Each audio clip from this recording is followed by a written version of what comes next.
Good morning, everybody, and welcome to Exam Prep. Today we're going to be doing another paper 2, a pseudocode paper for the syllabus 9618. Today we're going to do October-November 2021. So let's get started. Sylvia is testing a program.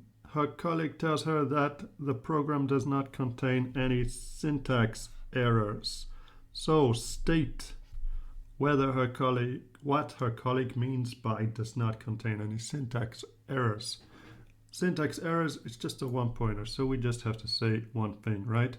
A syntax error means that the code does not obey the rules, the grammatical rules of the programming language, and it will run. That's not to say it does not contain a logical error. It might still contain a logical error, for example, but it's definitely going to run. So we will say the program obeys the rules, the grammatical rules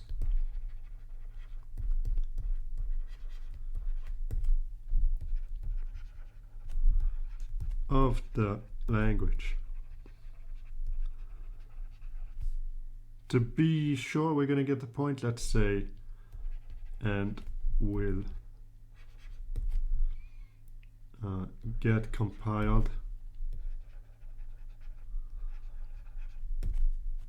stroke interpreted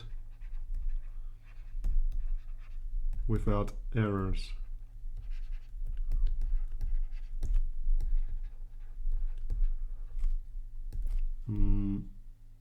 And then we could also give an example to be really absolutely sure we're going to get the point. For example, there are no typos in the code.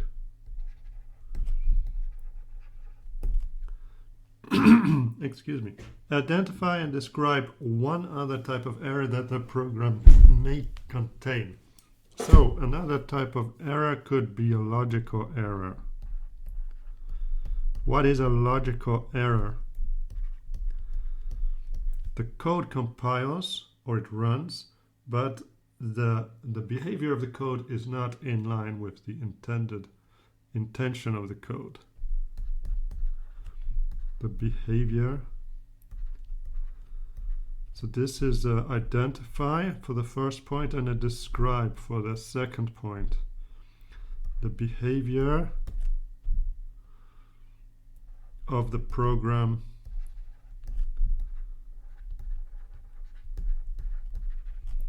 is not as intended.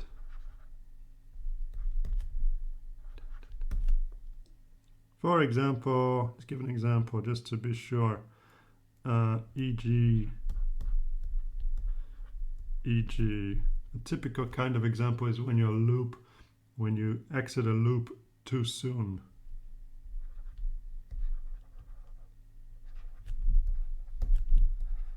A loop is exited before a counter is updated, so that you end up not with the whole range of values. Another kind of error, by the way, if you're interested, is a runtime error, where the error does not occur in compilation, but as the variable's values change, something happens that forces the program to exit. Like, for example, divide by 0. That's a good example of a runtime error. Okay, let's move to the next question. These first questions are super easy. The average mark of a class is 40 students, so what data type is it? That's obviously a real data type. And then the email address is a string.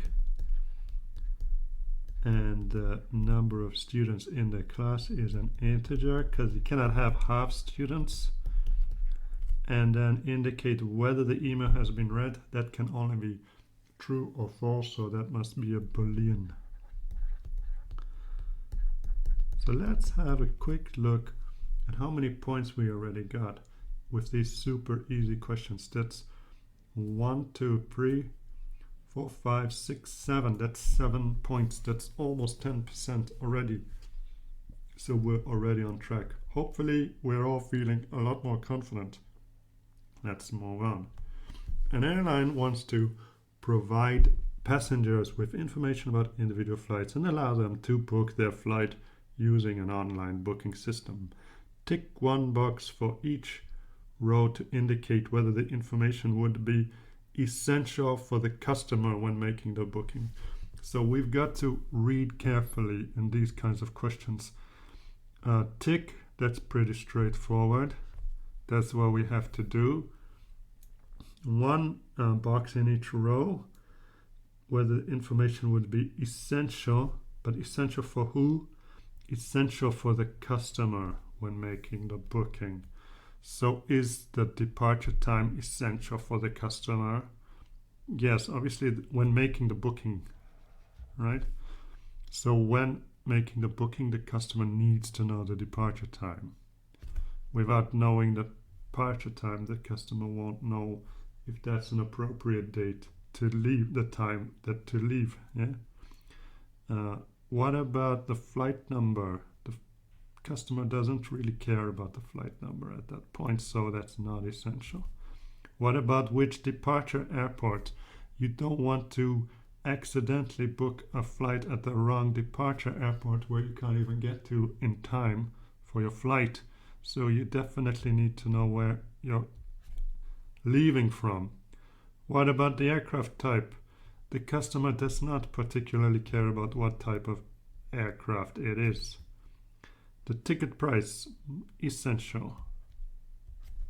The number of seats in the aircraft. No, the customer doesn't care about the number of seats in the aircraft. So that's another 3 points. We're really flying through these points, aren't we?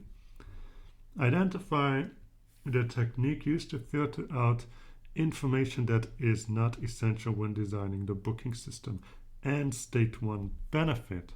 Well, this is called abstraction.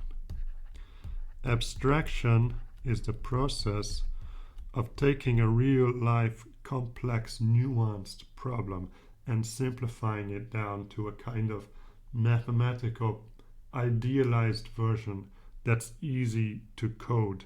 So we don't have to worry about all sorts of details that are not directly relevant to the problem. That's called abstraction.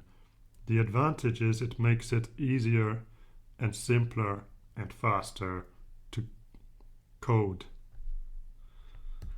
It is simpler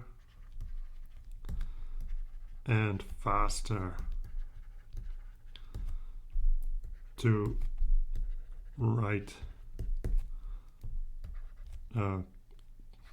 code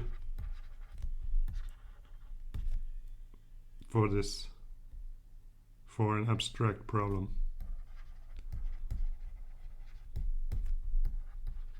Simple problem.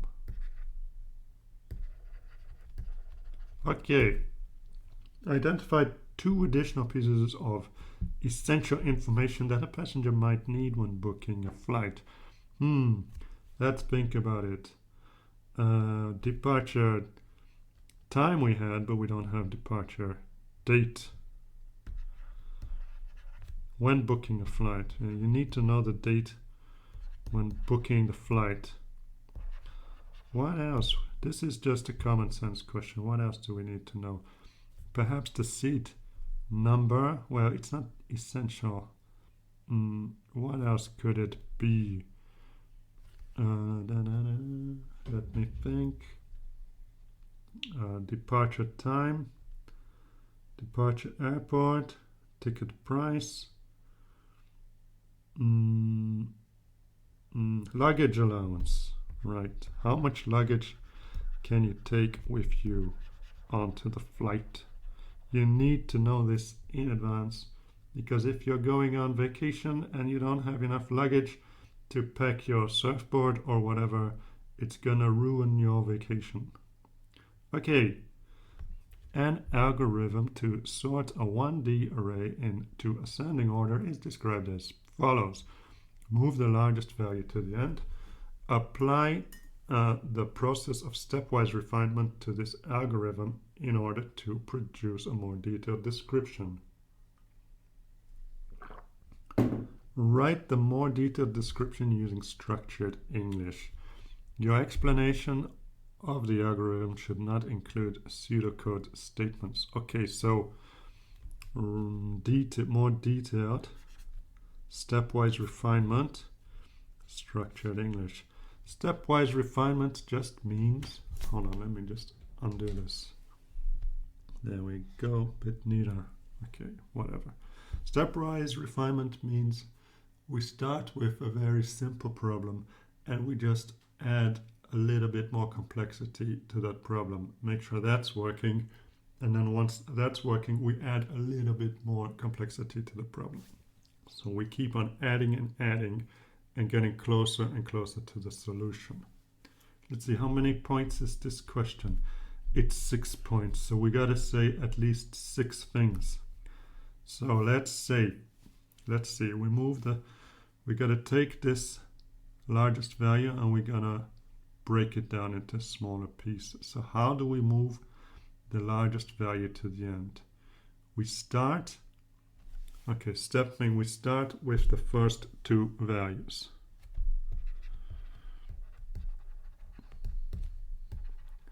With the first 2 values. If the largest is first, we swap them.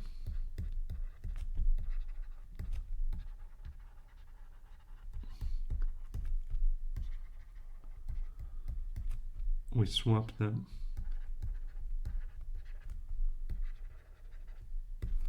And then we move on to the next 2 values.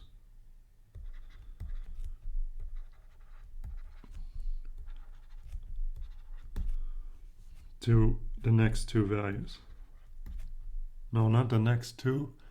To the second and third values. In fact, let me rephrase this. We increment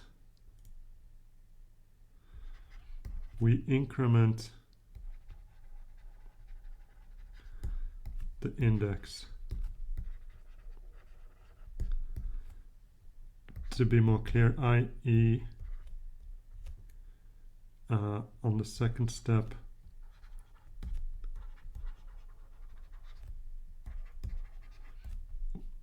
we compare the second and third values.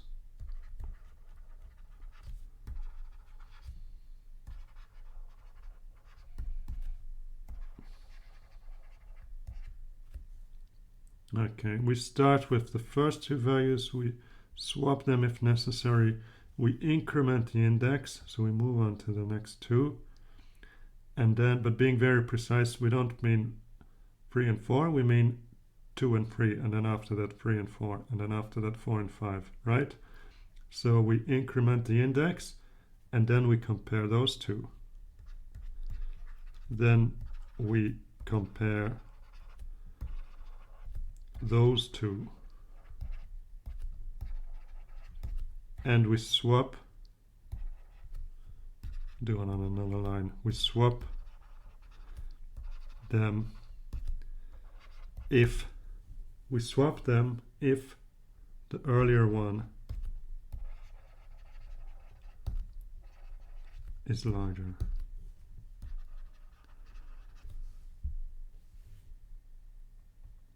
And now we're going to specifically say we repeat this process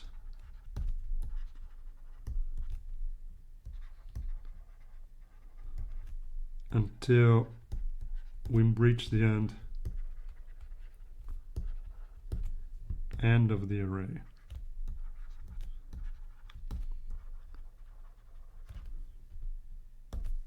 Right. This is how we do the first part. Move the largest value to the end. Okay, then keep repeating until the array is sorted.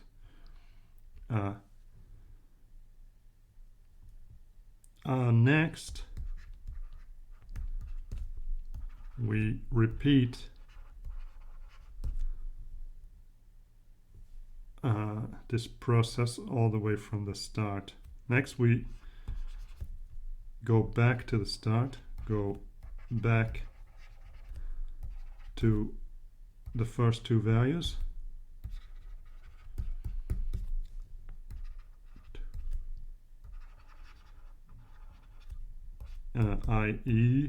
i.e. means, in other words, we reset the index. Pardon my terrible handwriting, by the way, but I hope you can read it. Okay, next we go back to the first two values, i.e. we reset the index and repeat for the whole array again.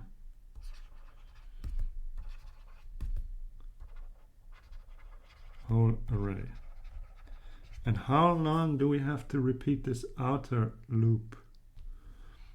We repeat this outer loop so as long as it takes until the array is sorted. But how will we know when the array is sorted? So in order that, we need to keep track if any swaps were necessary during the outer loop. We keep track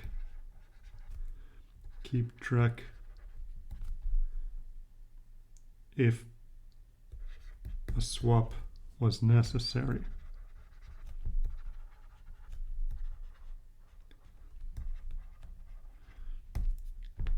If no swap was necessary throughout an entire inner loop, throughout the inner loop,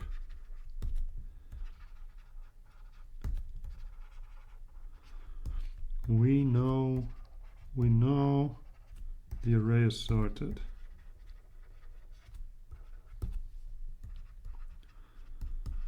And we can exit the outer loop.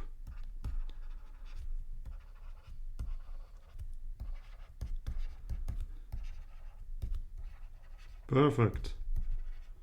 I use the exact right amount of space. That's the rare thing, actually.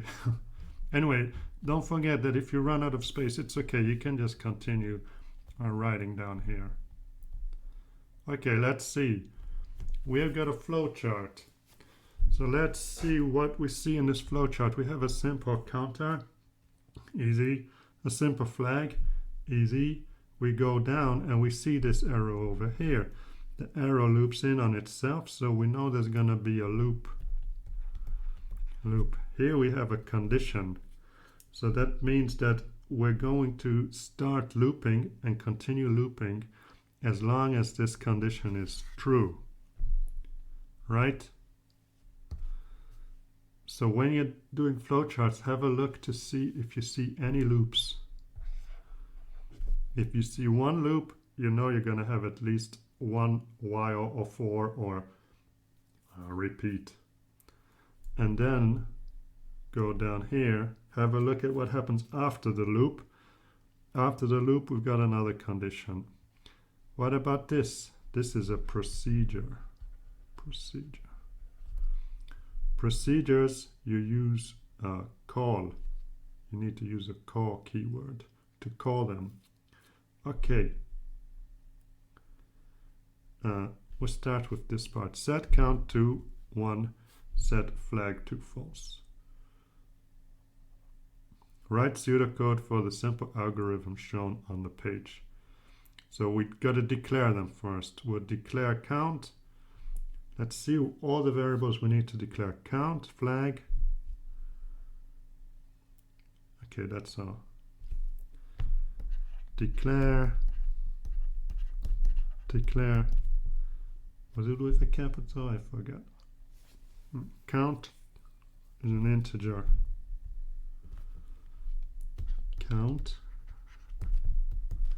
integer. Declare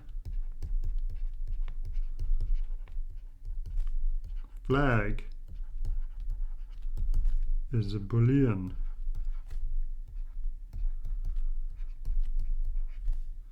Count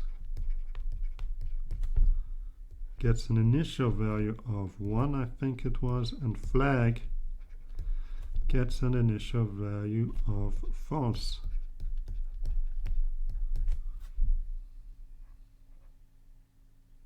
Okay, now we start the loop.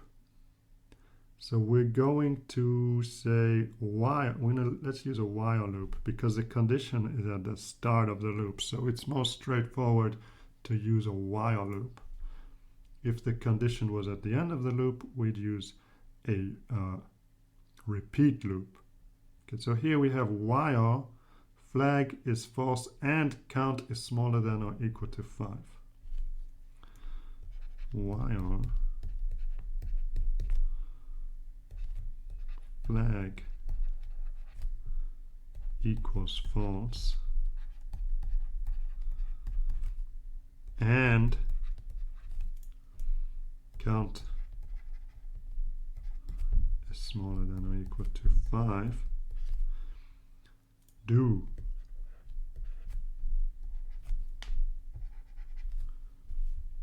the next thing is that I'm going to do is I'm going to put in the end while, because you know sometimes you feel stressed in the exam and you just forgot. So I'm going to do it straight away just to avoid losing unnecessary points by forgetting.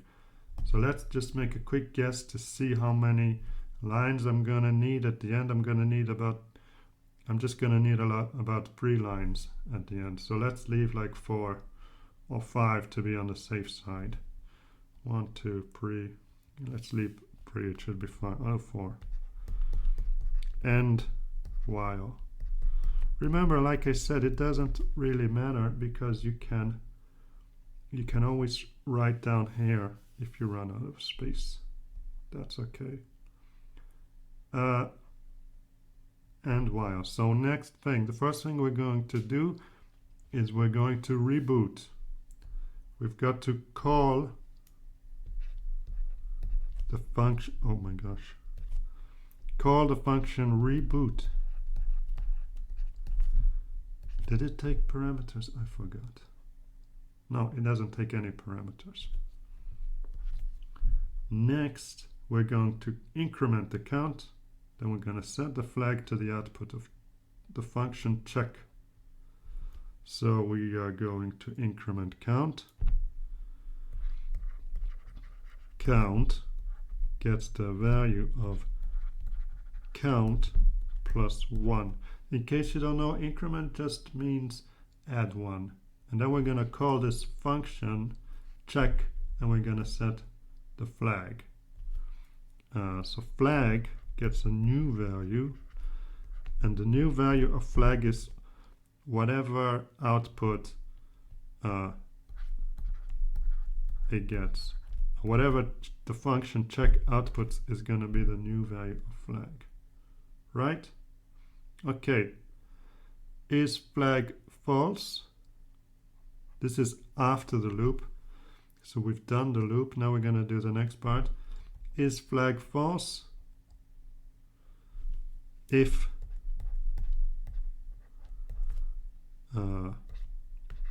flag is equal to false. I don't think we really need these brackets, but I guess they don't harm. If flag is false, then we do this, and then we're going to end if. So we don't have an else in this case. And I'm going to do my end if straight away, so I don't forget. And we just call alert 27.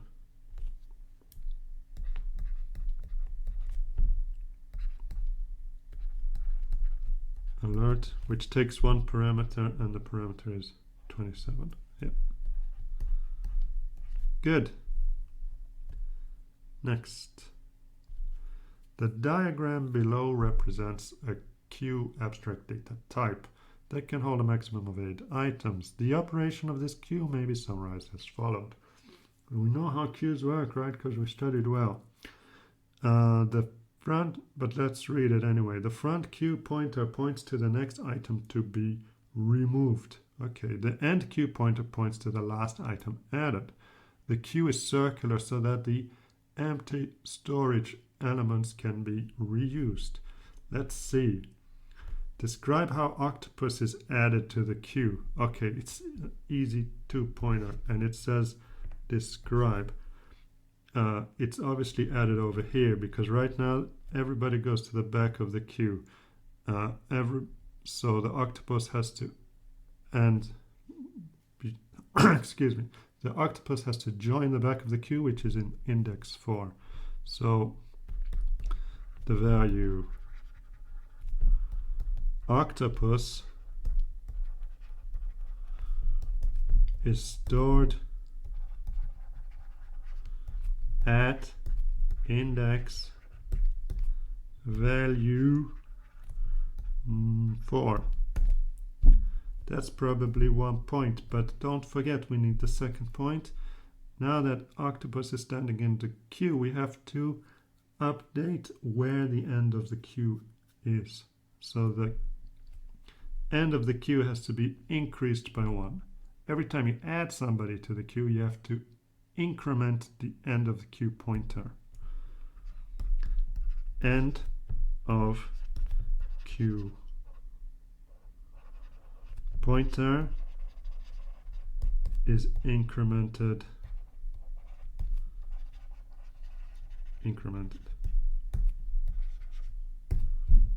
I love imagining all these animals standing in queue at the I don't know, at the cashier or whatever, or maybe they're all buying ice creams.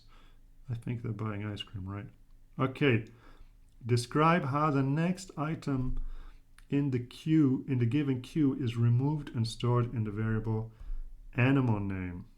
Describe how the next item in the queue is removed. Okay, right. So when we remove an item from the queue, so let's say Frog gets his ice cream, do we need to write null there? Actually, we don't. All we need to do is take a variable. We got to declare a new variable, and we got to put the value Frog in it, which we know it's Frog because it's the value we find at the front of the queue pointer. Then, because Frog is no longer standing in the queue, Frog got his ice cream, he's no longer standing in the queue, we have to update the front queue pointer. And we update the front queue pointer by moving the front queue pointer up 1. So a lot of people make a mistake in thinking that all these animals move forward 1. No, that's how a real life queue works, but in computer science, it's not the queue that moves, it's the cashier that moves. Yeah? So it's the front pointer that moves, not the queue. So let's see.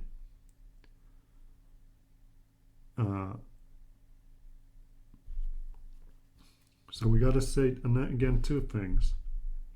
First of all, we got to say what we're doing with Frog. The value Frog is stored in animal name.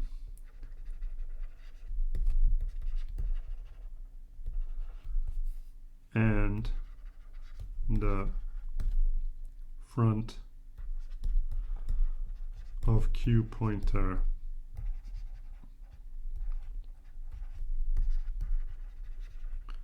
is incremented.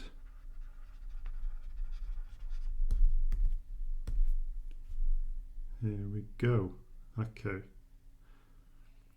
Describe the state of the queue when the front and the end of queue pointers have the same value. So let's think about this. let's say we remove frog, then we remove cat, then we remove fish.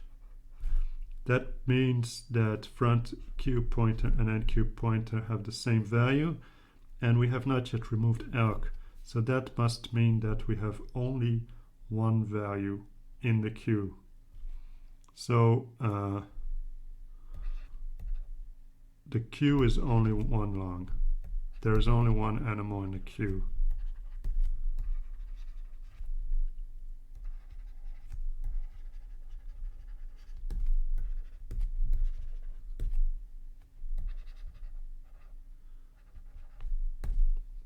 One pointer, so that should be enough.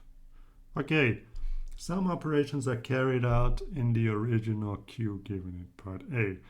We start with this, and then the following, then we have to complete this diagram after these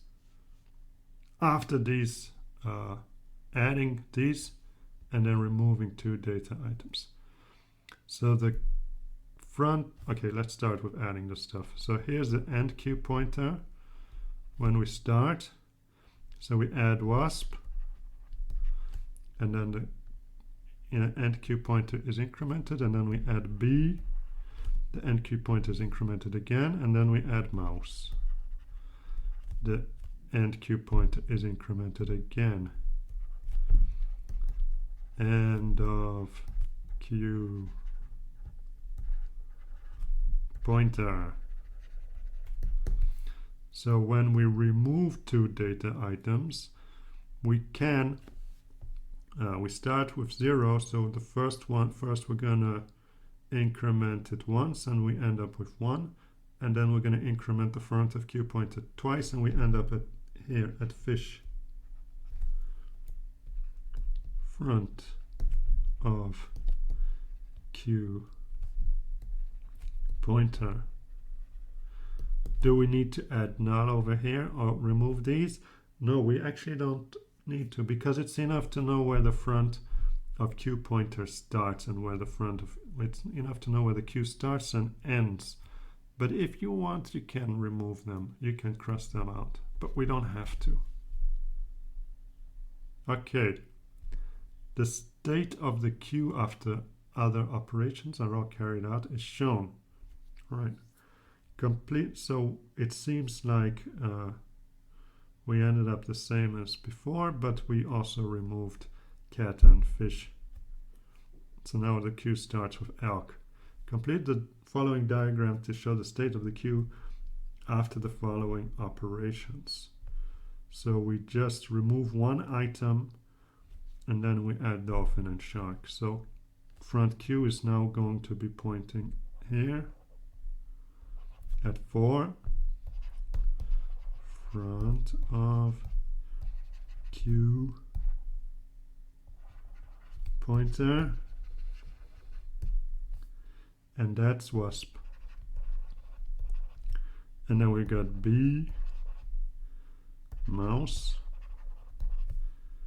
and then you get the end pointer, and we've got ant.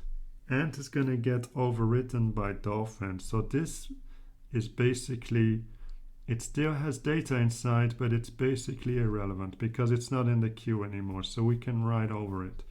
So we're gonna write dolphin instead of ant. Now the end of Q pointer has hit the end, and remember it's a cyclic queue, so when we hit the end we have to move up here, and then we're gonna see end of Q pointer,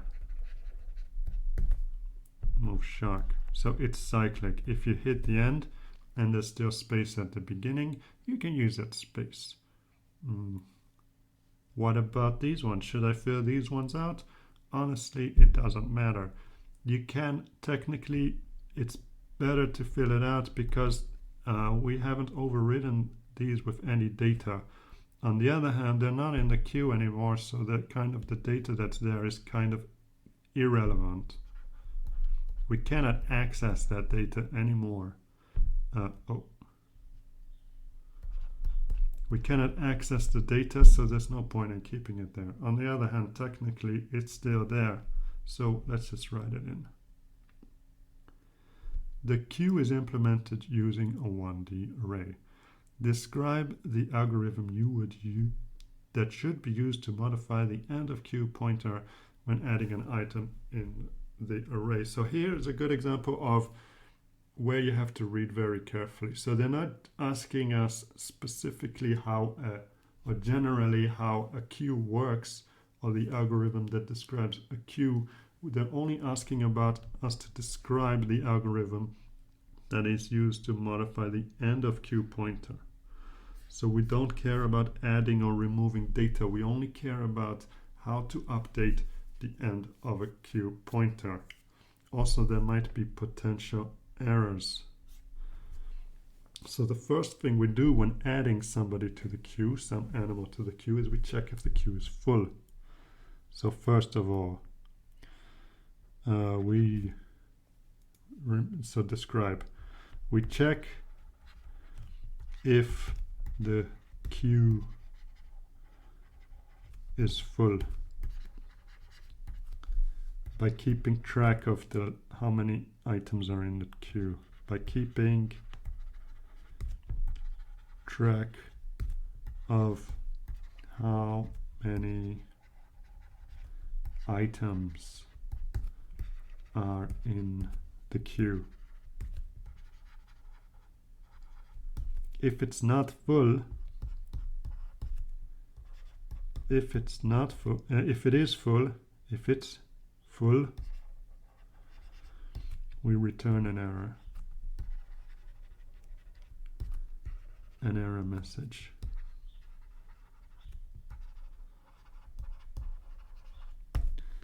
If it's not full, otherwise we increment the pointer.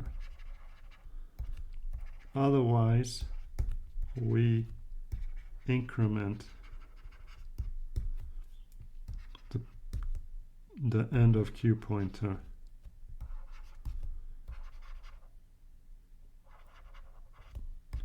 There's one more thing we have to do.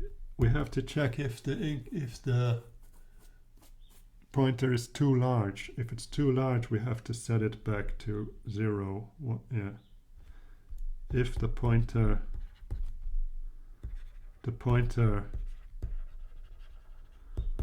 exceeds the bounds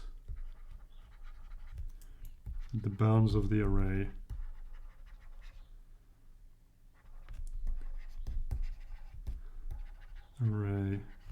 we set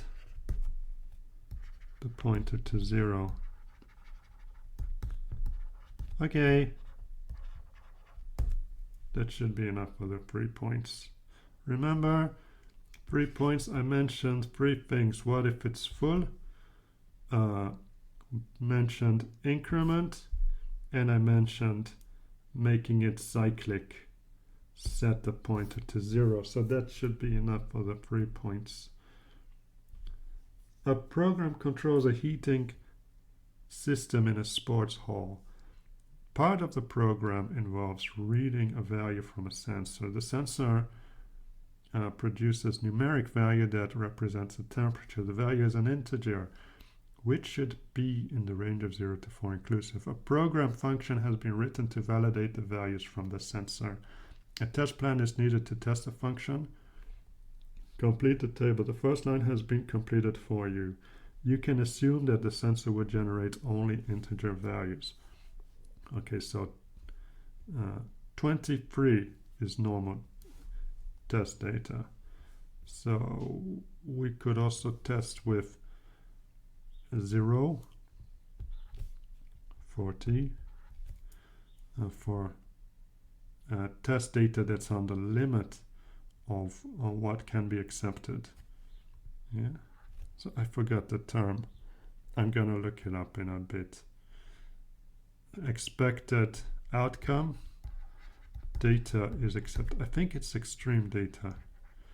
You know what? I'm just gonna continue.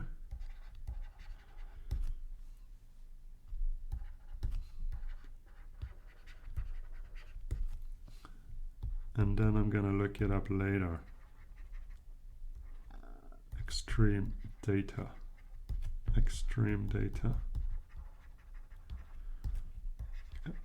I'm gonna check it and correct myself if I'm wrong. Okay. What else? We also want invalid data. So 41, for example, should not get accepted.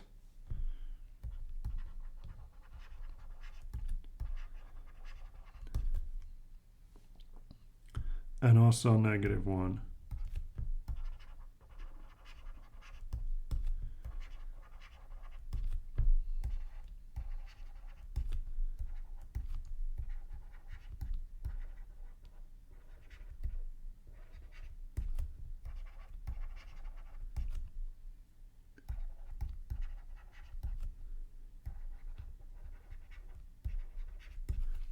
A program module contains heaters, controls the heaters. This module operates as followed.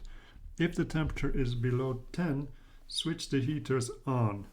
If the temperature is above 20, switch the heaters off. Okay, makes sense. Complete the following state transition diagram for the heater. 3 points. So let's see. We start with the heaters off. Let's do T. Do we have a variable for T? It doesn't say. I'm sure it's fine if we use capital T. Capital T is smaller than 10. That's the event that triggers the heater to be on. What about if the heaters are on? What's the event that switches off the heaters? T is greater than 20. What about the condition for it staying the same? We'll just say 10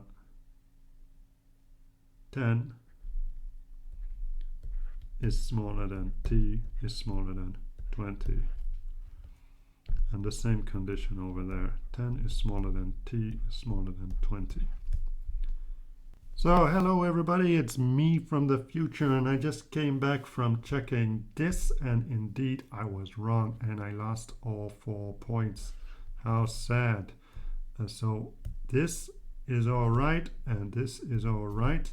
This should not be extreme data. Boundary data. This too. And this should not be invalid data, but this should be abnormal data. And unfortunately, you get graded by the row.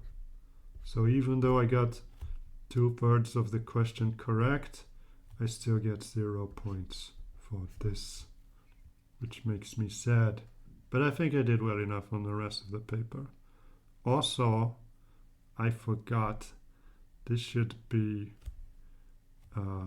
smaller than or equal to, and this should be smaller than or equal to.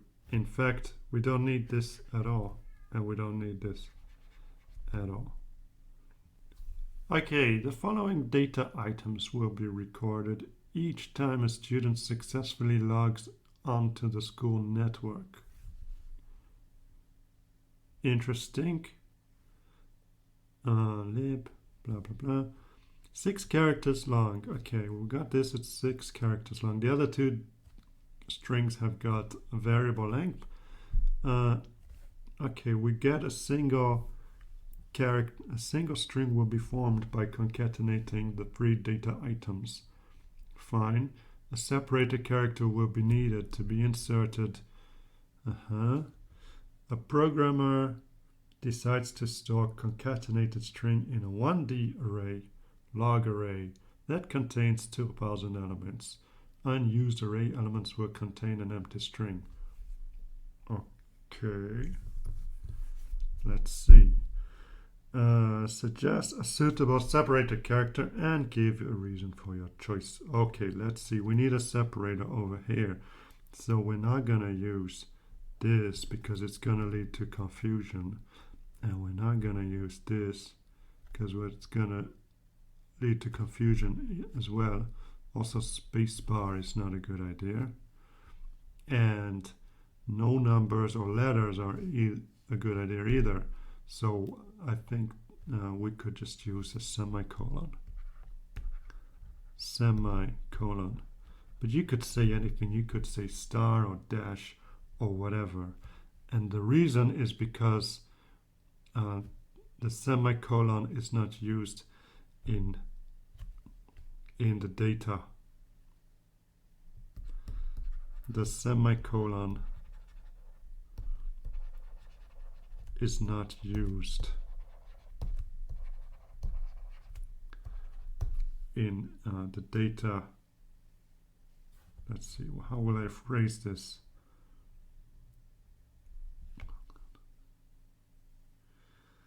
In the student ID, host ID, or time and date.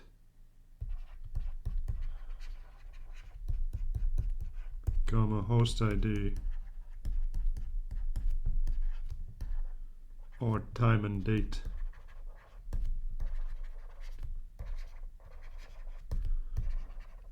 Values. Not used in possible.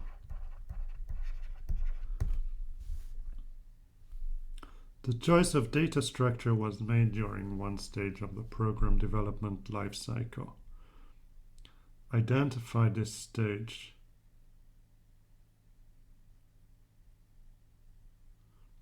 Okay, this was obviously in the design stage. Design stage. Remember, it says identify, and it's only 1 point, so there's no need to elaborate. A function log events will take a student ID as a parameter. For each element in the array that matches the student ID parameter, add the value of the array element to the existing log file. Okay. That matches student ID parameter. Okay, right. So it's a function. We're going to specify which student we're looking for. And then we're going to add the value of the array to the element to a log file, right? And then we're going to assign an empty string to the array element. Okay. So we're basically going to move it from the array to the log file. Count the number of lines added. Okay, and return the count. Okay, let's start. So first thing, it's a function. Function. Called log events. Open brackets. Student ID is a parameter.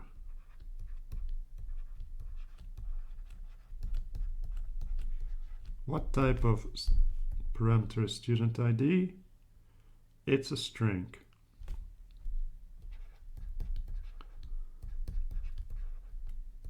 We return count, so we're going to return an integer.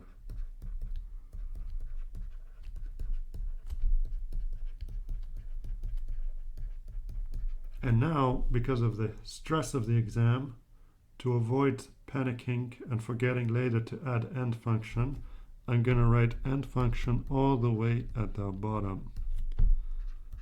So I already got 1 point. In these questions in the middle of the paper, you usually get 1 point just for the function header all correct and the end function all correct. And that's already 1 out of 7. In the later ones, they don't give you points for that anymore. But in the middle ones, they'll give you a point just for that. Okay. For each element in the array that matches student parameter, so that means we have to loop through the array. How big is the array? The array is 2000 elements long. So let's make a for loop. We're going to, and we're going to need count. Okay, so let's declare count. Declare count is an integer. And we're going to declare I, which is typically used for looping. I is short for index, integer, and we're probably gonna need to declare some more things, so let's leave some space.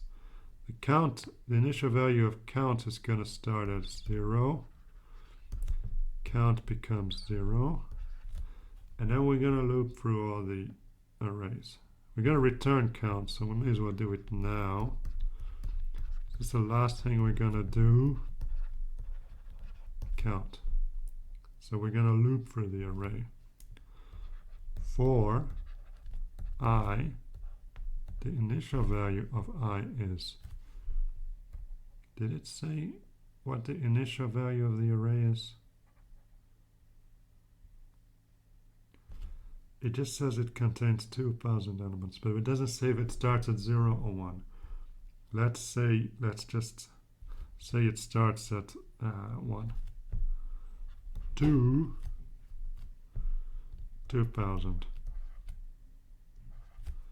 And then I'm going to end my loop as well. Do I have to do anything after ending the loop? No. So just before return count, I'm going to end the loop. Next I. Okay.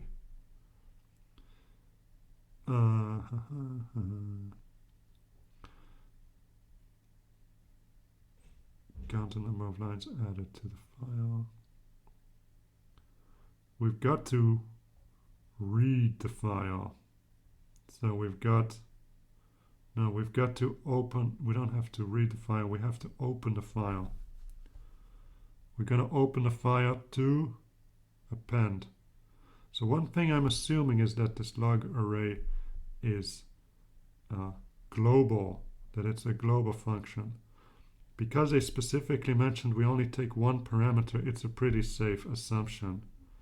Okay. So before the loop, let's open this log file.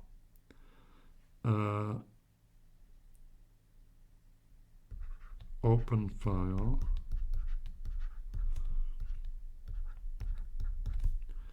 For read, open log file.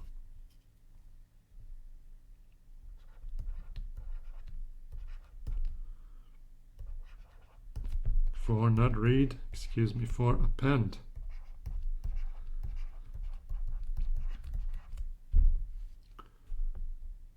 I'm probably going to get 1 point for opening and closing the file.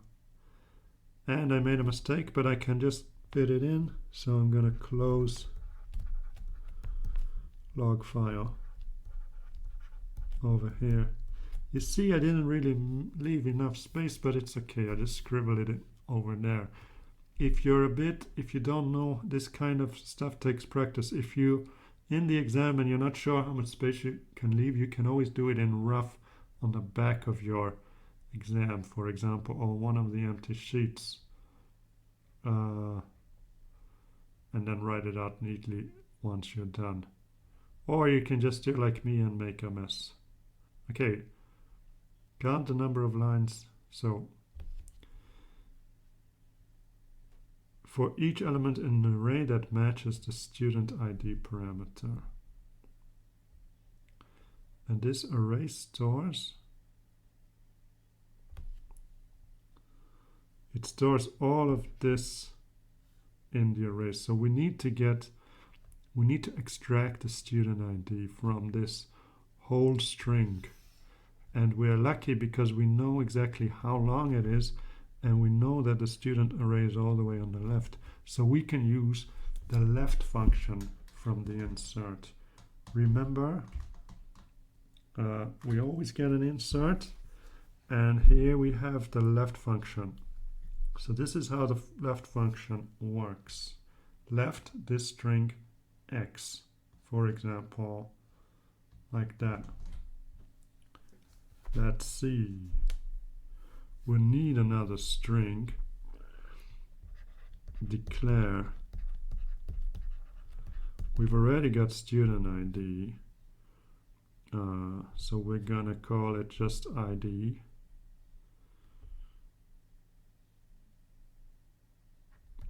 ID as a string.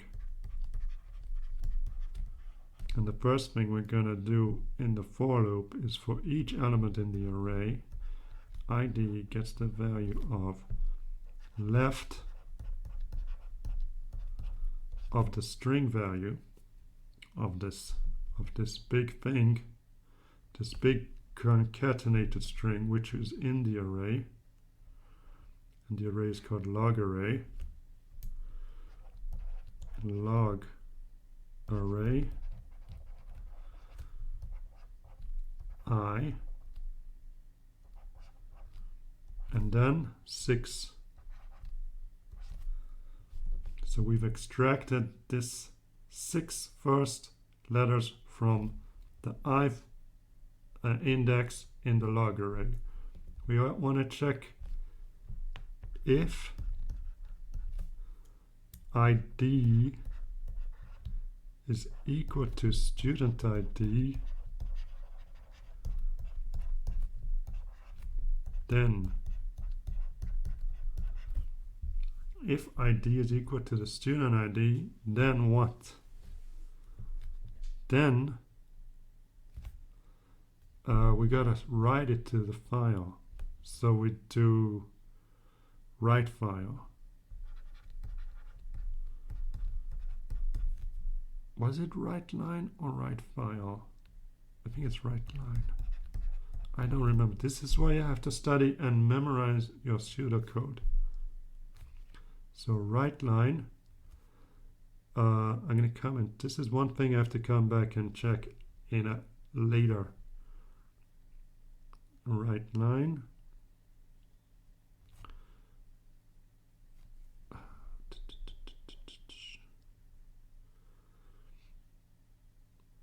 Add the value of the array. The whole, we have to add. So first log file, comma, and then the whole value, log array of I. We also have to increment count.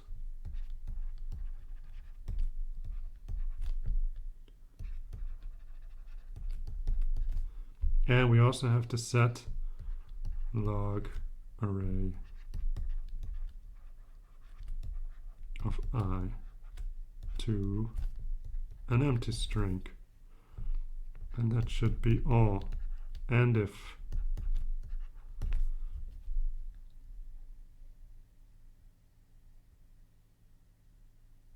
that should work. Add the value of the array to the existing log file. We did that. Let's check. We did that for each element. So we did the loop. Add the value of the array to the existing log file. We did that. Assign an empty string to the array element. We did that. Count the number of lines. We did that and we returned. Okay, should be fine. Should be good for 4 points. I hope, but you never know. Okay, the last one is the big one. Let's go. Let's do this.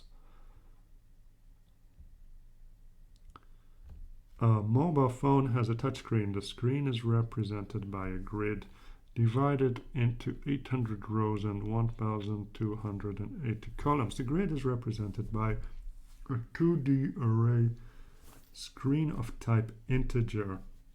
An array element will be set to 0 unless the user touches that part of the screen.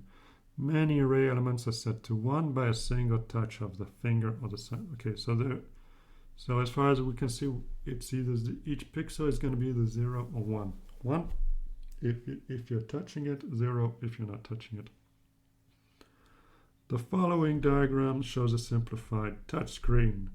The dark line represents the touch of the screen.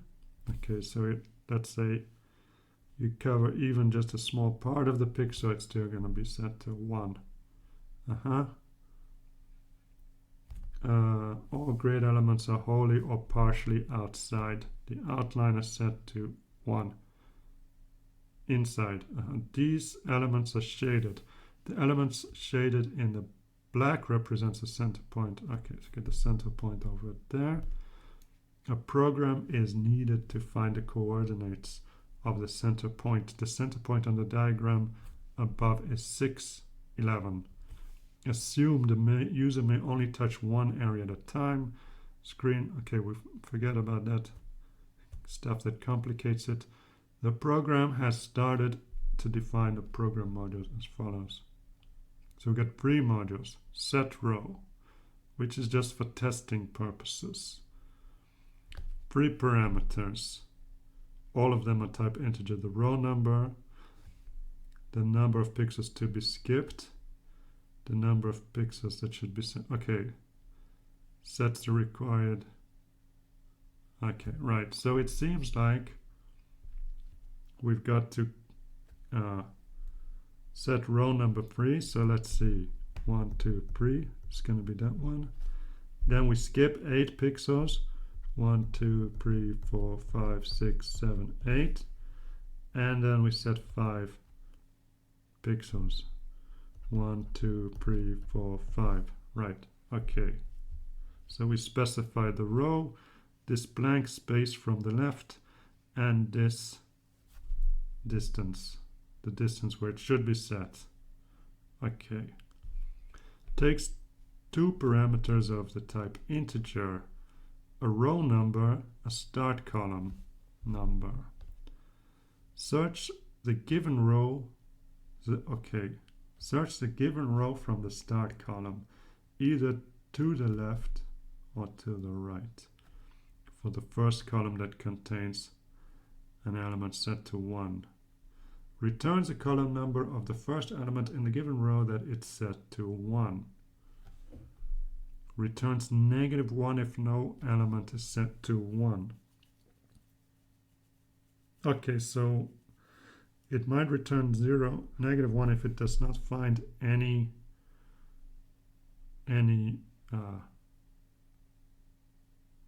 ones. Yeah? If no part of that screen is being touched, it returns -1.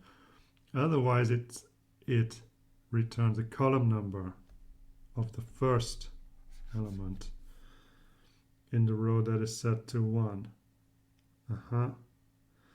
Now this part is confusing. Why should it search either left or right?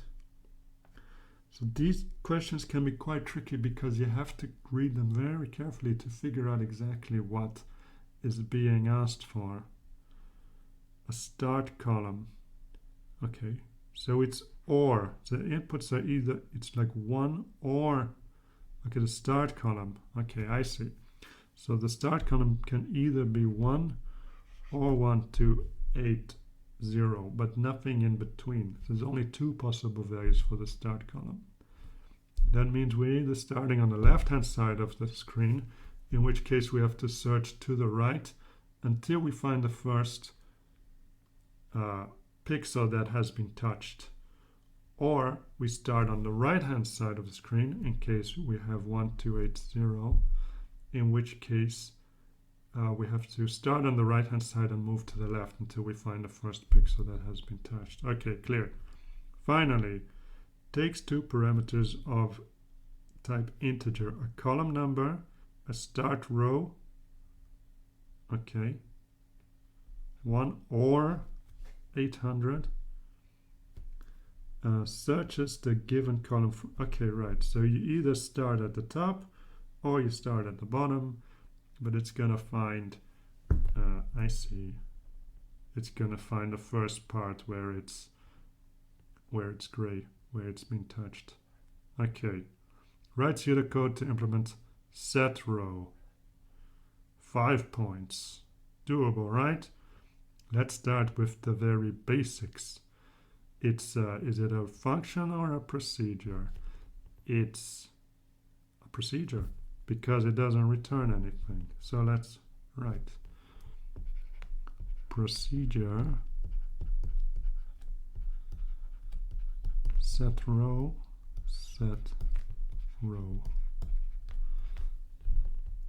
It has 3 parameters.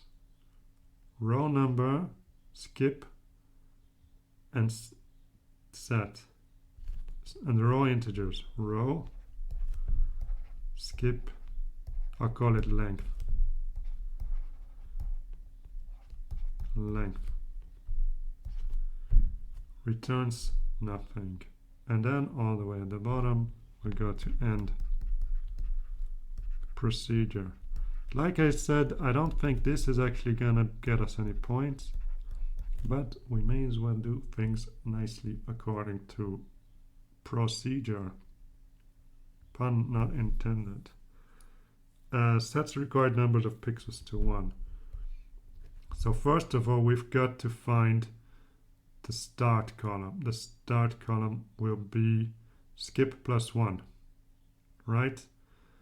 We'll do a for loop. So declare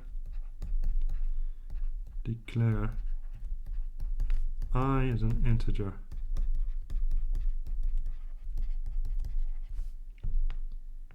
For I, the starting value is skip plus 1. Maybe I should have left myself some more anyway, whatever. Skip plus 1 to the final position will be, so that's skip plus 1, and that will be length, so it will be skip plus length, skip plus length. These are the ones we set to 1.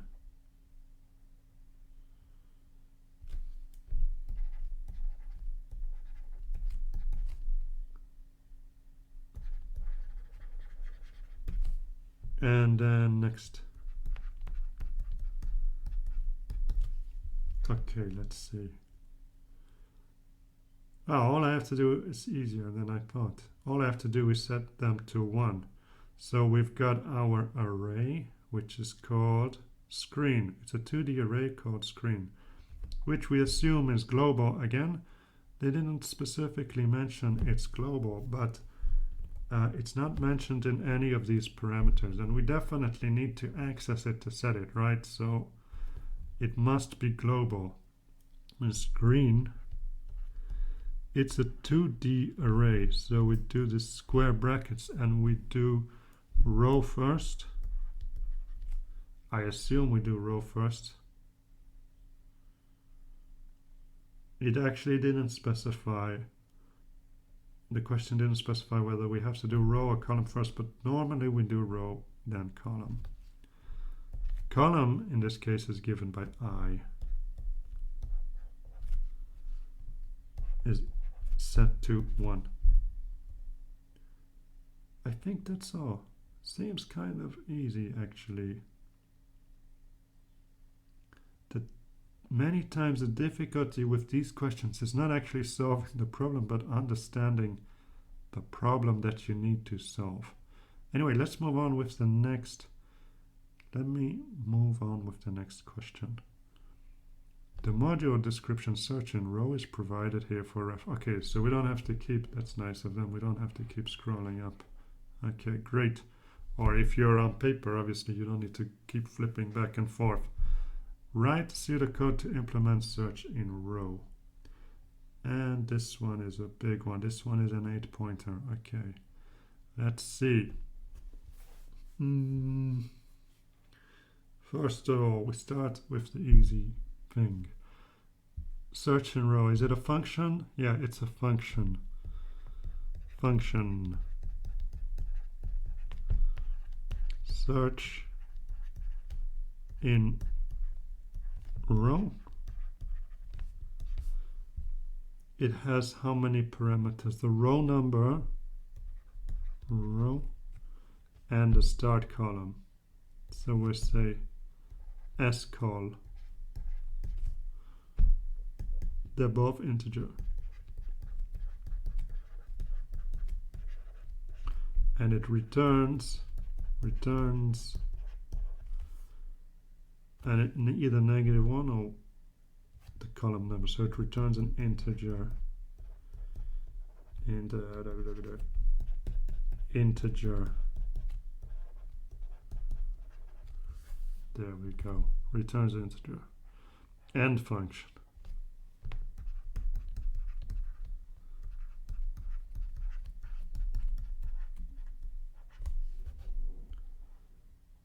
Let us see.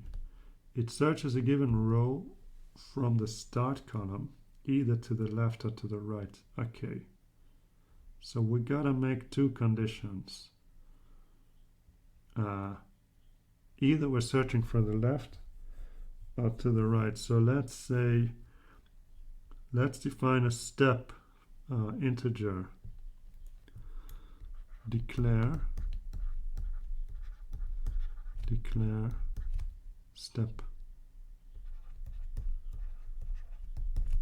which is an integer. And let's say step, if start call is equal to 1, then step gets the value of 1, positive 1. And if scall is equal to 1, 2, 8, 0, then step is negative 1. Step is negative 1. And if. Right? Okay. Now we start with scall and we move all the way up or down to finding 1, right? So how are we going to do it with a for loop or a let's do a while loop. In fact, I'm going to do while true. While no, because they don't have breaks. Okay, I'm gonna do the condition later.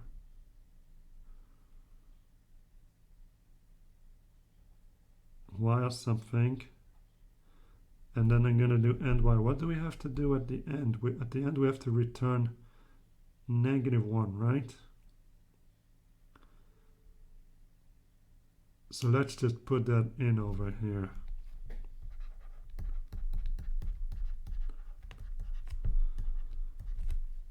And then end while.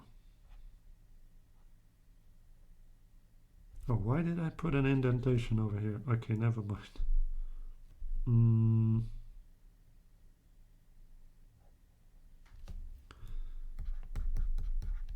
End while. So what's the condition going to be? While the value we get back is not negative, is not 0. So it is 1. While it is 0. And what value are we going to get back? Okay, let's just put it. Declare value, pixel value. Just say pixel value is an integer. And we're going to assume that pixel value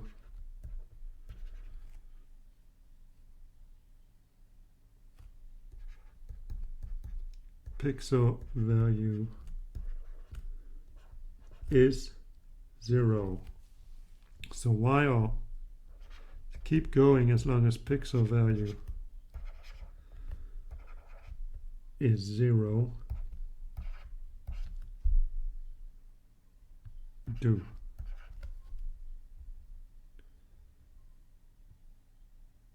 first thing is we're going to do is get the new pixel value.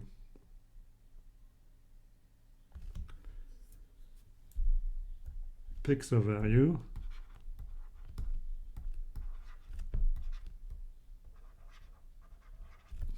gets the value of screen, row number, comma, column number,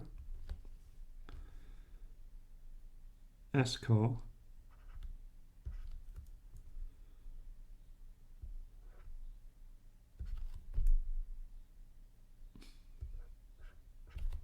starting column. Okay. And then if it's 1, it's going to quit next time. We're going to say if pixel value equals 1,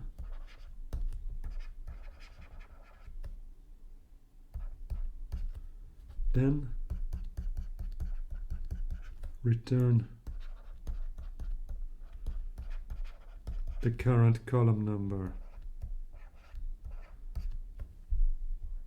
And if.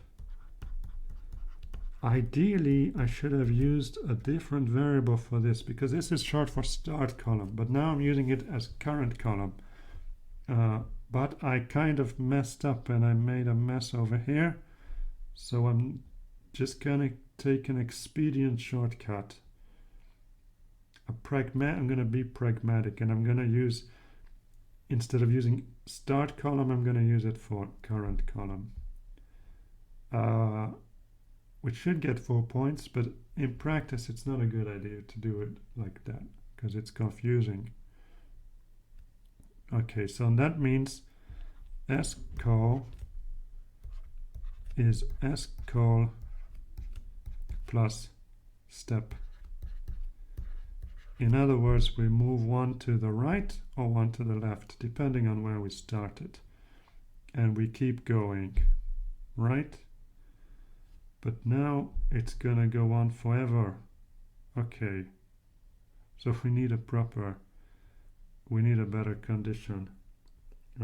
This condition is no good. In case we have an empty row, the condition is gonna never happen. If we have an empty row full of zeros, it's just gonna do this loop over and over again. So we need to do the condition more like if scol is smaller than 0 or scol is larger than 1280. That's a better condition. Oh, I'm making a huge mess, but that's okay. Just make sure it's clear for the examiner to read. I think that's it. So we're returning something in case we bump into a pixel value of 1, and we return -1 in case we never meet. In case we go through the whole loop without finding a 1. Okay, finally. The following new module is introduced, get center. Called with a row number as integer. Use a search in row to find the first and last columns, which have an array element set to 1, and then returns the index of the column midway between the two columns. Returns -1 if no element is set to 1. Okay. Let's start with the easy stuff. It's a function. Get center call. What are the inputs? Row number. Integer. What does it return?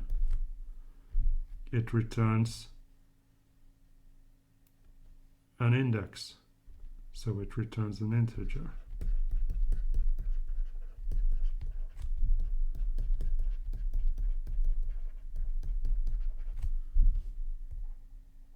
end function.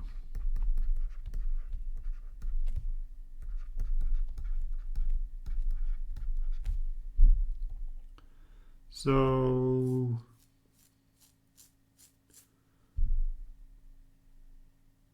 let's see.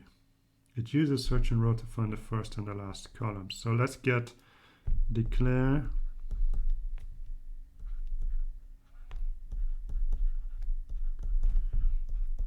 call1 is an integer,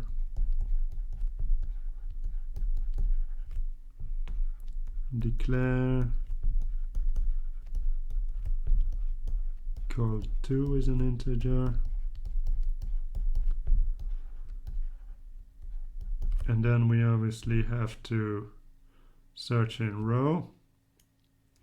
So call1 search in row,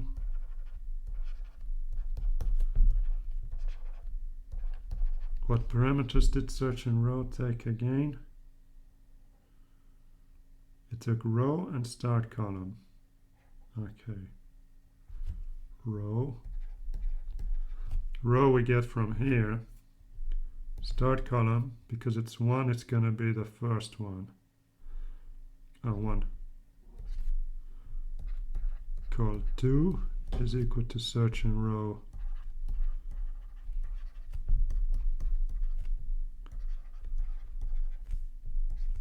row 1, 2, 8, 0. Now we've got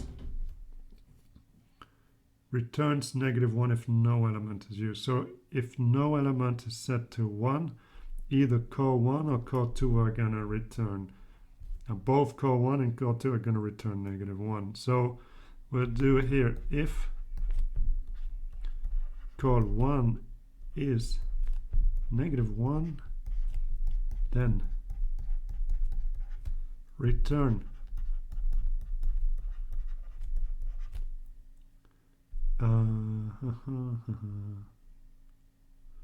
-1, and if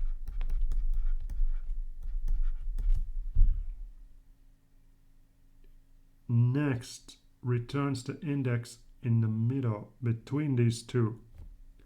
So how do we find the middle?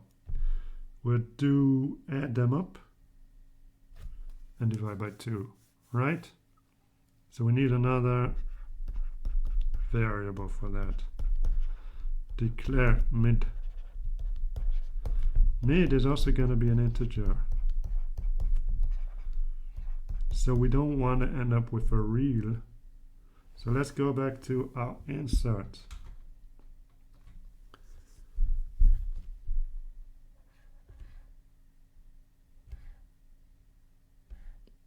We're going to use this int function to return the integer part of x. They don't really say anything about rounding down or rounding up.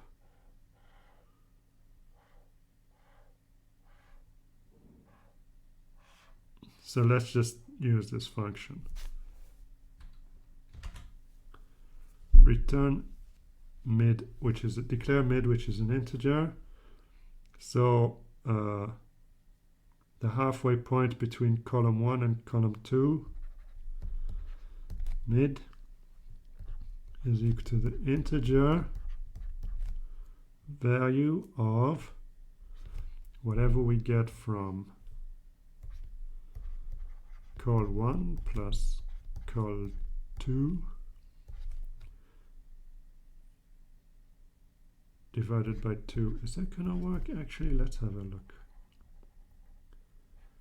Let's have a look. If I had it over here, I would have 1, 2, 3, 4, 5, 1, 2, 3, 4, 5, 6, 7,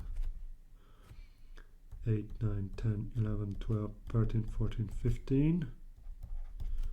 So the midpoint would be 7, 8, 9, 10, 11. 7 plus 15 divided by 2 equals 22. Divided by 2 equals 11. Okay, that works. And there we have it. Oh my gosh, I almost forgot to return mid.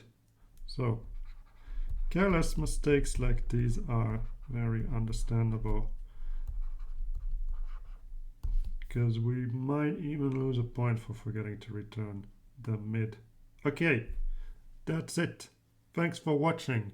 I hope this was helpful for you. If it was, you can find more videos like these on my channel. So good luck on your exam. Happy studying. Bye bye.